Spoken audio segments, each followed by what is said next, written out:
Hello, Editing Liv here. So I realised that I was filming with a really dirty camera, or rather, it was like covered in fire ash from the day before, last night when I was filming. So the footage might be a little bit speckled, and I wanted to refilm, but it's actually probably going to rain now, so I apologise for the speckled footage. Please do ignore it and try to listen to what I'm saying. See you soon. Bye.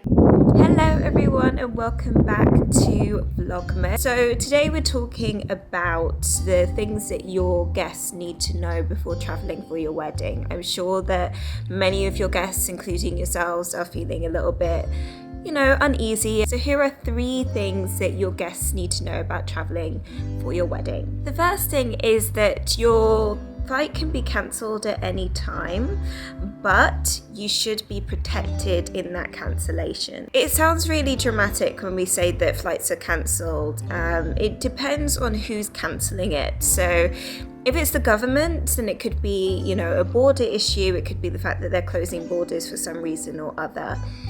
Often though, more often than not, it is the airline that is cancelling the flight, and it's simply because they haven't got enough people on that flight.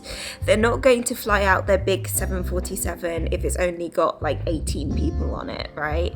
So a lot of airlines have been quite conservative with the number of flights that they're doing over a certain period of time. So this is why they can move your flight, for example, cancel the flight you were on, move it to later in the day or earlier on in the day or the next day, for example. But if they do that, you do have the right to a refund, and you also have the right to a voucher to reuse that flight if you need to. So I do think it's still worth people booking the flight because you do get the money back, or you can reuse the flight in a different way.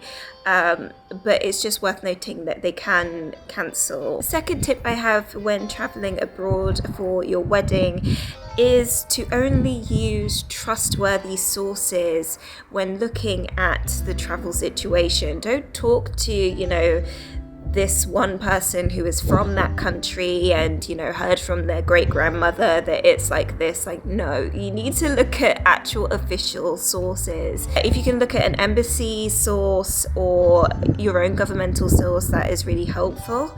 You could also look at tourism boards. They're very helpful. My favorite resource at the moment is Reopen EU. It's fantastic. You can literally just click on any country in the EU. You can find out if their borders are open, who can actually fly into the country. You can also find out the conditions of flying into the country. So I think it's a great resource. I will link it down below. And the last tip I have about flying for your wedding, especially during COVID times, is to know what the safety requirements are. So that could be that you need a negative test done before you fly into the country. That is possible.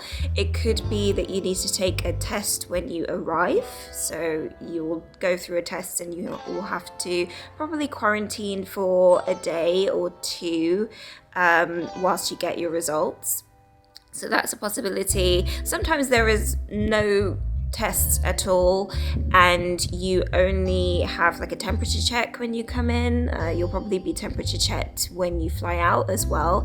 Temperature checks are usually done the same way that like a security is done. You walk under this big apparatus and that reads your temperature. So it's not like they, stick a thermometer in your mouth or anything. It is quite non-invasive. Like, you don't really notice it's happening. So just know what requirements you need to have to enter the country in question. Of course, every country,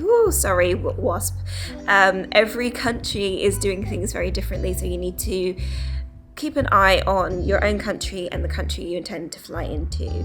Now, I know that this sounds like a whole load of stuff to think about. Obviously, as vaccines come into play, hopefully these restrictions will become less and less and less. But for the time being, for now, from December 2020, these are the 3 things that I recommend that your guests always keep in mind. mind. So I hope that this was helpful for you. In the comments down below, let me know where you're intending to travel to next year. This could be for your wedding, this could be for a trip, just a holiday, this could be for some other occasion. Let me know what your plans are for traveling. Do you intend to travel at all? And if you don't intend to travel, why not? Let's start a little conversation. I'd really like to know how people are feeling about traveling in 2021. I will be in the comments too, but otherwise I will see you tomorrow. Bye!